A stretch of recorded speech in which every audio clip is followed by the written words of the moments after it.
This is the Fitzy and Whipper with Kate Ritchie podcast.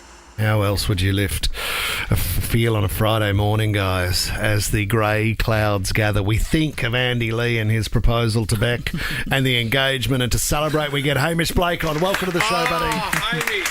Congratulations, mate. Thank you so much. Yeah, well done to you for finally... You're finally doing it. I can't take all the credit, guys, but thank you so much. It has been an absolute marathon. I haven't slept for months, but we got him over the line, and now we can rest. Well done. Hamish, how long were you thinking about asking Andy to think about asking Beck to do it for, Hamish? Look, now that it's properly out, Yeah. I can reveal that 6 months ago, Andy told me and Beck it was down to the final two, and we both went into absolute overdrive to win him over. Beck had the natural advantage living with him, and as I understand it, sleeping with him. Okay. That's interesting. That would have been tough for you. But I didn't give up, because I don't give up on love, and I tried every trick in the book. But of course, then when the news, he told me on Sunday, and he was a real gentleman about it. He didn't sugarcoat it. In fact, he just sent me the picture of him back, and I looked so happy. And of course, I screamed. I threw the phone through the window. But when I went outside, I picked them up off the grass. I kind of cleared my eyes. You can't mistake how happy they are. So I just wish them the bloody best. Yeah. I mean, weird that you'd got rid of Zoe and the family and everything in preparation. But... No, hang on. I hedged.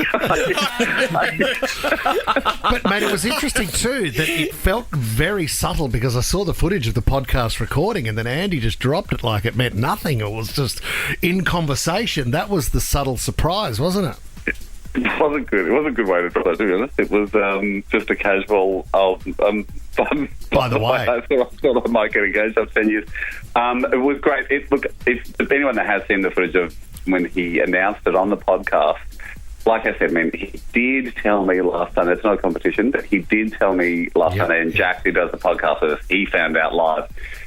To the untrained eye, it will look like Jack is a much better friend. He erupts. He's very happy. It's a beautiful reaction. Bit of stick up from Jack. He runs over and hugs Andy, and unfortunately, I was like, okay, well, let's just clear this up. I have known for a few days, and I did all that 4 days ago as Zoe and I are sending texts. Doesn't look like it, mate. It doesn't look like it. It looks like I'm shuffling papers and go, all right, let's figure out what's going on with sport. Thanks for your stuff, Mate, we can talk about Lego, but can we ask about how your holiday was? We saw on Instagram that you took off to WA. You did some swimming with whale sharks. I did manage to find a little bit of time to get away with the family. How did you manage that? No, just iCal. Katie just shared calendars and block out some time, and you managed to sneak away. I gave you a chance to be polite, and you just talked to me. You talked to me like I was an idiot. But I know. Sorry. I thought you were making a joke about Whipper's favourite joke about how I only do 10 weeks of when in fact it's 11. Absolutely. Yeah, it's so lazy. I have swum with the whale sharks as well. How amazing! How did you feel about it? I loved every moment of it. I mean, It's wild, isn't it? Swum with worse. Were the kids freaking out, Hamish? Were they freaking out, or they were okay with it? It's amazing, and you can do it very close, but obviously, like over in WA, up in Exmouth on Ningaloo Reef is the most beautiful spot in Australia.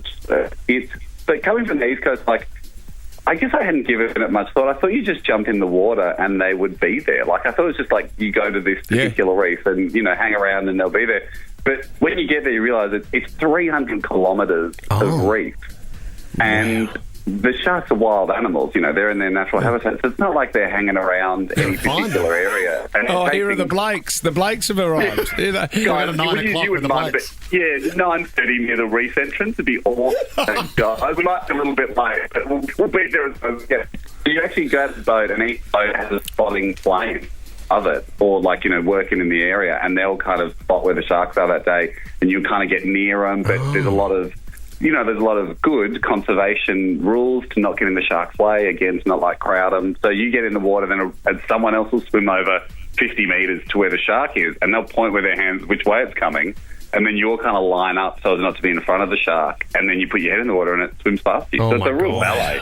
It's really beautiful in that sense. You're talking about conservation in that you're not really you're not disrupting the whale shark's movement at all. It's almost as if you're dropped up the road. That's the way they're heading. Yep. You guys just tread water and it will swim past you. So that's it's more like orchestrating bumping into them rather than chasing them. Right. Oh, what are you doing here? Oh, this is great. Even though you knew they would be at that cafe. yeah, kind of fancy thing. So seeing you here kind of thing. Can I just beautiful. add, Hamish, because I know that we haven't spoken about Lego yet, but I just want to say, from the bottom of my heart, it's so beautiful to hear you and Kate getting on better today.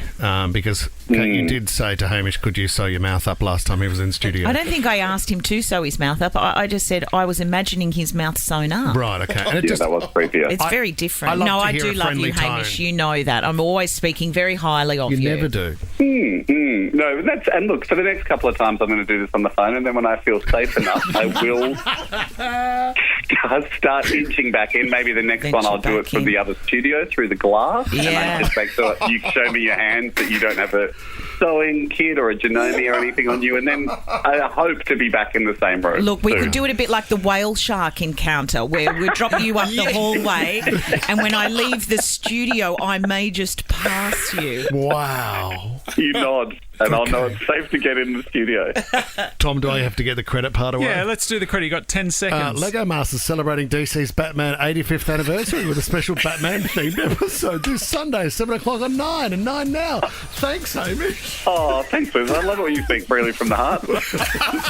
See you, mate. Have a good one. Bye-bye. Bye, Hamish. Fits in Whipper with Kate Ritchie is a Nova podcast. For more great shows like this, download the Nova Player via the App Store or Google Play. The Nova Player.